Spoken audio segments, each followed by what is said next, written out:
ثم تنتقل الآيات لتتحدث عن الأبرار الأخيار كما تحدثت عن الفجار. قال الله تبارك وتعالى: كلا إن كتاب الأبرار لفي عليين. والأبرار هم الأخيار الصادقين أصحاب الحق. كلا إن كتاب الأبرار لفي عليين، أي لمثبت في ديوان الخير أو مثبت في السماء السابعة، كما أن كتاب الفجار في سجين في الأرض السابعة، فإن كتاب الأبرار الأخيار في السماء السابعة. كلا إن كتاب الأبرار لفي عليين. وما أدراك ما عليون؟ كتاب مرقوم. هذا الكتاب كتاب مكتوب يشهده أي يحضره المقربون وهم الملائكة. هذا الكتاب الذي هو في عليين في السماء السابعة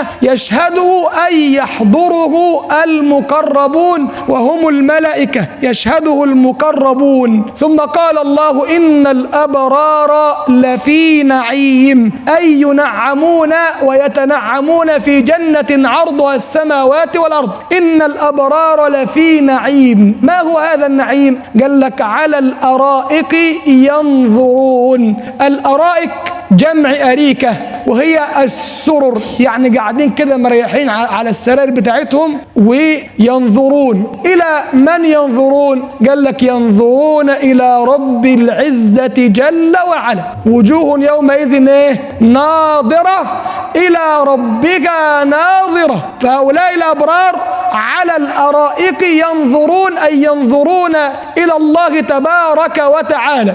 فالجزاء من جنس العمل. فكما أن الفجار حجبوا عن رؤية الله، فإن الأبرار ينظرون إلى الله تبارك وتعالى. قلنا إيه؟ كلا إنهم في حق الفجار، كلا إنهم عن ربهم يومئذ لمحجوبون، أي لا يرون الله.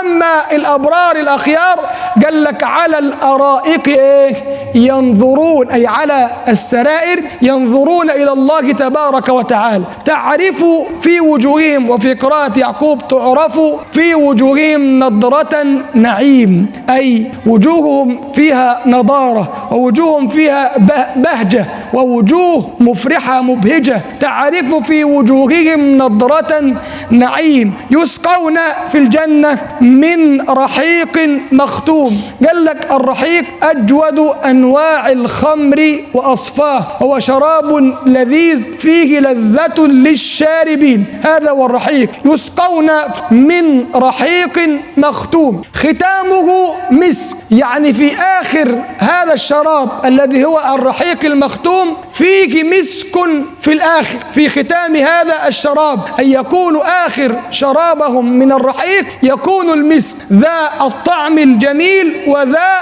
الرائحة الجميلة. يعني العرب كان طبعا بيشربوا من الابيار، وطبعا كنا بنشربه زمان من النيل، ولو الميه متعكره شويه بيكون اخرها اخرها طين. زي دلوقتي عزك الله تلاقي في كوبايه الشاي اخرها الختام بتاعها تلاقي في تفل من تحت. فالميه العاديه بيكون تحت في الميه تحت فيه طين وفيه ربع. ولذلك لما احد الشعراء حب يفتخر قال لك: ونشرب ان وردنا الماء صفوا ويشرب غيرنا قدرا وطينا. يعني احنا بنشرب الميه الصافيه اللي على الوش، وغيرنا يجي يشرب الميه المتعكره اللي فيها اللي فيها طين. فالشراب في الجنه يكون ختامه مش طين بقى وميه متعكره، لا، الختام الشويه اللي في القعر بيكونوا بيكونوا مسك. يسقون من رحيق مختوم ختامه مسك. الشويه اللي في القعر بيكونوا مسك، ختامه مسك. وفي ذلك فليتنافس المتنافسون. الانسان يتسابق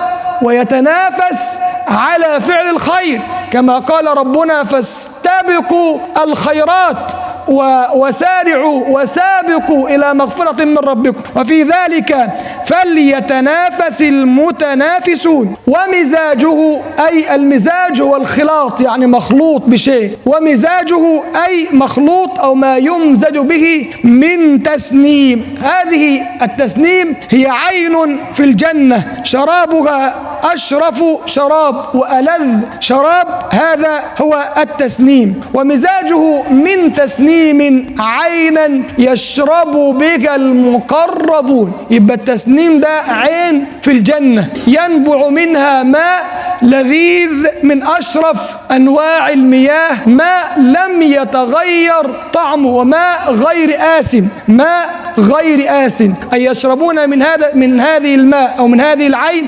المقربون من ربهم تبارك وتعالى. ثم قال الله تبارك وتعالى: إن الذين أجرموا كانوا من الذين آمنوا يضحكون. هذه الآية نزلت في كفار قريش كأبو جهل والوليد بن المغيرة والنضر بن الحارث وأبو جهل، كانوا يسخرون من الذين آمنوا إذا مروا بهم ويضحكون ويتغامزون ويتلامزون عليه. فربك قال فيهم إيه؟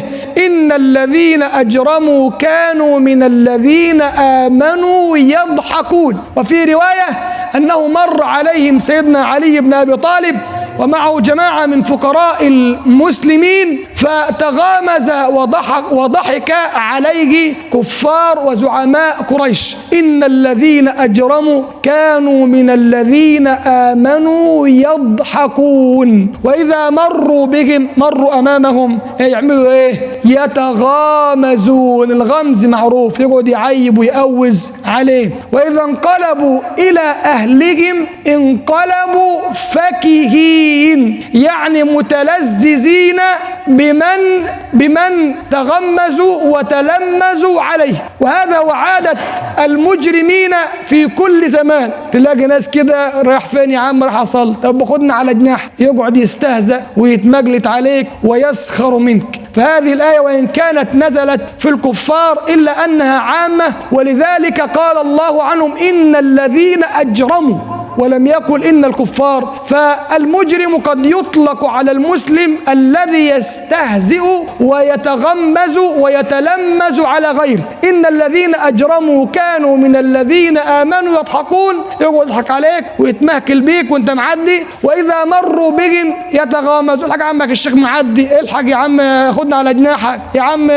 يقعد يتمهكل عليك ويتمهزأ بيك أو يسخر منك. وإذا انقلبوا إلى أهلهم انقلبوا فكهين. وما يروح الدار يقعد بقى يحكي للعيال ولمراته في البيت: ده صاحبنا كان عامل لنا فيها شيخ وكان معدي، رايح فين؟ رايح الجامع، ده باين عليه مقطع حصر الجامع. اما يروح الدار برضك: واذا انقلبوا الى اهلهم انقلبوا ايه؟ انقلبوا فكهين، يعني هو متمتع ومتنعم بالغمز واللمز اللي هو جاله في الشارع، وبيروح يكرره برضك في البيت. واذا انقلبوا الى اهلهم انقلبوا فكهين، اي متلذذين باستخفافهم بالمؤمنين، عمال يتلذذ بان استخف واستهزأ بالمؤمنين. واذا انقلبوا الى اهلهم انقلبوا فكهين. واذا رأوهم، اما يروا المؤمنين يقولوا عليهم ايه؟ المجرمين: ان هؤلاء لضلوا. ده ناس ضلاليه يا عم، سيبك منهم. وانت هتمشي ورا المشايخ وانت هتمشي ورا الناس دي؟ ده عالم ضلاليه بالبلد كده. واذا رأوهم، اما المجرم يرى الصالح يقولوا ده ضلال. واذا رأوهم قالوا إن هؤلاء لضالون، أي ضلوا الطريق. ربنا قال لك: وما أرسلوا عليهم حافظين. هو أنت ملك وماله؟ ما تدعي الملك للمالك وأنت عمال تتمجد على ده وتأوز على ده. هو ربنا بعتك عليه حفيظ؟ ربنا بعتك عليه رقيب تسجل عليه أعماله؟ أنت ملك وماله. وما أرسلوا عليهم حافظين. شوف بقى الجزاء. فاليوم اللي هو إمتى بقى؟ يوم القيامة، يوم القيامة، يوم الحسرة والندامة. فاليوم الذين آمنوا من الكفار يضحكون. يوم القيامة المؤمنين الصادقين هم بقى اللي يضحكوا على الكفار وعلى الفجار وعلى المجرمين اللي هم كانوا بيضحكوا عليهم ويتمهكلوا عليهم في الدنيا. مش وإذا مروا بهم يتغامزوا. يوم القيامة يقول لك: كيف اليوم الذين آمنوا من الكفار يضحكون. ربك يقول لهم: اضحكوا بقى عليهم براحتهم، في قعر جهنم، هم في نار جهنم، جهنم. اضحكوا بقى عليهم زي ما كانوا بيضحكوا عليكم في الدنيا. فاليوم الذين آمنوا من مين؟ من الكفار يضحكون على الأرائك ينظرون. قاعد على السرير كده يتلذذ وينظر لهؤلاء وهم يعذبوا في نار جهنم، ويقوم يضحك عليه، يقول له كنت تضحك عليها في الدنيا؟ طب يلا يلا اتمتع بقى بالعذاب، استمتع بقى بالعذاب اللي انت فيه. على الأرائك ينظرون هل ثوب الكفار ما كانوا يفعلون. التثويب هو بمعنى الايه؟ بمعنى الجزاء، يعني يجازى الكفار على أعمالهم الذين عملوها في الدنيا لما سخروا من الذين آمنوا. فالتثويب يطلق على الخير وعلى الشر، كما أن الجزاء يطلق على الخير والشر. ربنا قال في حق الكفار جزاء ايه؟ وفاقا، أي جزاء موافقا لأعمالهم. وقال في حق المؤمنين جزاء من ربك عطاء ايه؟ حساب. فالجزاء للاثنين، انت هتتجازي على اللي عملته وانت هتتجازي على اللي عملته. كذلك التثويب يكون على حسب كل عمل، انت هتثاب على العمل اللي عملته من كفر واستهزاء وسخريه، والمؤمن هيثاب على العمل الصالح اللي هو عمله في الايه؟ في الدنيا. هل ثوب الكفار اي اثيبوا على اعمالهم السوء بما كانوا ايه؟ بما كانوا يفعلون في الدنيا. وفي هذا القدر كفايه، واسال الله عز وجل لي ولكم التوفيق والهدايه. السلام عليكم ورحمه الله تعالى وبركاته.